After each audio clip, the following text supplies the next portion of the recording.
How is this used? How is this different?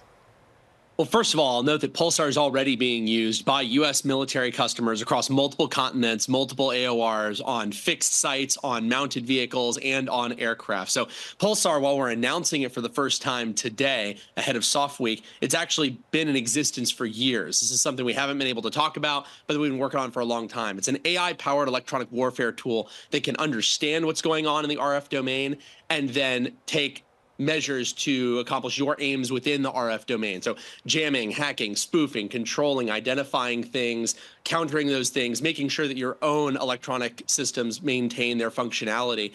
And it's able to do that extremely fast because it's powered by Lattice, our AI system that powers all Anduril products. It's able to do what would have previously taken a team of electronic warfare specialists in a building full of equipment weeks or months to accomplish in just seconds. So to that point, and Palmer, I, of course, preface all of this with, from a political perspective, but from a personal perspective right now, it is an emotional time when we're discussing war, when we're discussing warfare, so we're sensitive to that. But where at the moment is this being used in a different kind of way? You were just talking about how it's already basically been used since 2020. This is the first time you can discuss it. But how has artificial intelligence changed the pace with which you can iterate, but also things are changing within warfare? Well, I started Anduril because I was concerned that the United States and our allies around the world were losing our technological edge to some of our near peers and even now in many areas peers. And I think that how things have been playing out in Ukraine and around the world have really proven that out. AI is changing the game in a lot of ways because it allows you to deploy large numbers of systems in a much more intelligent, much more useful way than we've ever been able to do before with even remotely piloted systems. Anduril has been focused on AI since the beginning of our company about 7 years ago. You'll notice that our name, Anduril Industries, is, the acronym is AI. And that's for a reason. We believe that artificial intelligence was going to be changing the nature of warfare long before a lot of people were paying any attention to AI. I remember when we were starting our company and it was hard to raise money for AI companies. People weren't taking it seriously. They saw it as kind of a science fiction gem, but not something that was real. And unfortunately, the reality of the world today has forced people to start paying more attention to what AI can do on the battlefield. People paying attention. A government. They have to. Are the defense sector in particular. And I mean, I speak to the fact that the Air Force in the United States has got with the program, understood the impact that you're making, and ultimately what brought you on. You're now doing a program, you're sort of seen as a new type, a new force of defense tech startup. You actually call it a non-traditional defense company. Can you talk us through the collaborative combat aircraft program? Basically, this is about aircraft that fly alongside those that are manned. Sure. I mean, this is an area where the U.S. Air Force and Secretary Kendall deserve a lot of credit for their vision. They want to deploy AI-powered aircraft at scale alongside manned aircraft on a timeline that is relevant to the conflicts that we are trying to deter, and that have the ranges and capabilities that we need to be meaningful to the adversaries that we might have to fight. I'll just name the name. It's China. CCA, the Collaborative Combat Aircraft Program, is the program to develop and then build over 1,000 CCAs that are going to fly alongside manned aircraft, loyal wingmen they've been called. Anduril just beat out Lockheed Martin, Northrop Grumman, and Boeing for a slot on the CCA program. We're going to be using that slot to build production representative aircraft, not prototypes, but production representative aircraft that are going to be ready to go to scale at manufacturing if we can hit all of our milestones and prove that we are as good at building airplanes as we are at building AI.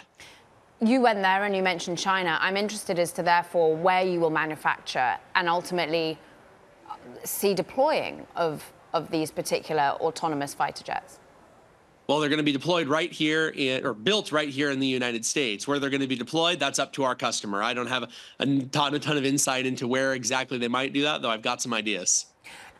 I'm interested where you see, therefore, at the moment, the US taking leadership back, or do you still worry, since, bless you, the founding of Anduril, whether you do think that US has reasserted itself, become, again, the leader?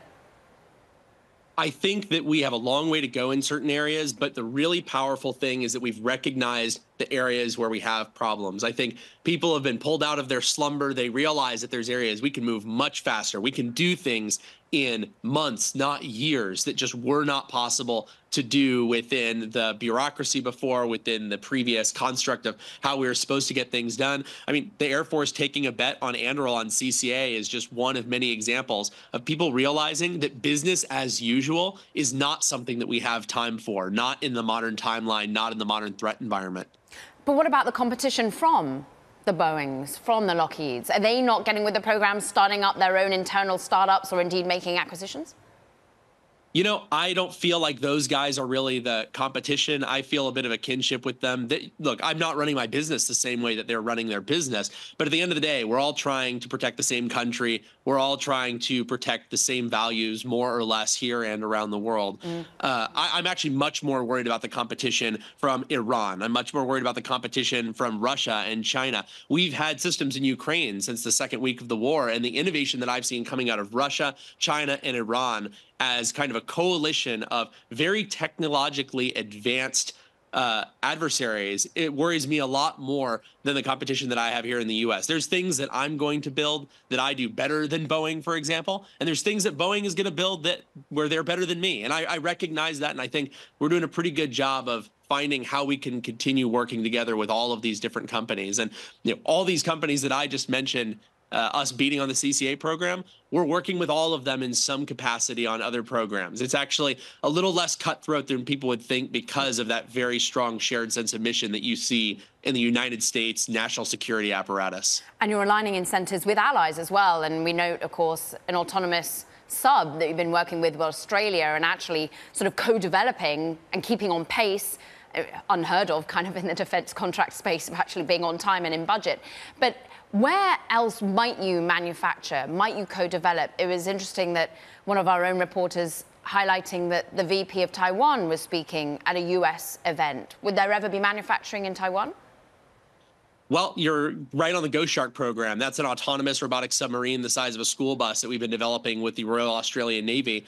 And we actually just delivered the first submarine a year ahead of schedule and on budget, which, as you mentioned, is rare. It's practically unheard of.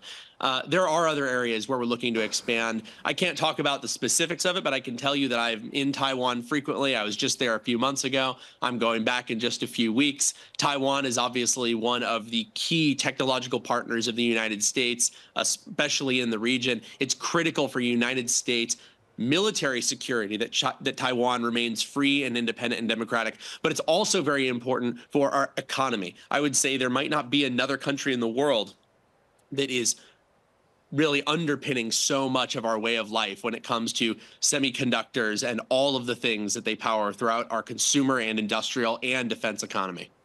You talk about how things have changed, certainly from the Ministry of Defense perspective, but what's also changing is the politicization, ultimately, of companies that are working within warfare, and we certainly see that from protests here among students.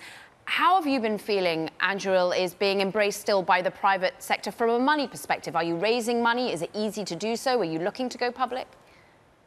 Well, luckily, I think that there is a very big gulf in sophistication around international affairs between the types of people who are funding Anduril and the types of people who are skipping class to camp out on campuses. I think that there's a lot of people who recognize that the United States should have the best technology. The only way to credibly deter warfare is to have a backstop of credible threat of violence. There is no way that you can deter every adversary with the threat of a sternly worded letter or this idea that sanctions are going to cripple their economy, especially in areas where we don't even have the leverage to make that true. I think that on the funding side, we don't have any problems. We've got a lot of money in the bank. We have a very healthy revenue pipeline. We're on the path to being a publicly traded company, and a lot of people are really excited about that because Anduril, in addition to building tools that keep our men and women on the front lines safe, which is something people want to be invested in, is also just a good, credible business with a really good roadmap that's doing well on our existing products, and it's a healthy pipeline of future products. We just announced Pulsar. We just showed off some other new products like Menace X. We're going to be announcing products through the rest of the year. We've got about a dozen products that we've publicly announced. We've got another dozen that are not even publicly talked about yet, and they're of a similar caliber. And I think that our investors recognize that, prospective and existing. I look forward to you coming back and talking about it when they can talk about it publicly. But quickly, IPO 2024 or 2025?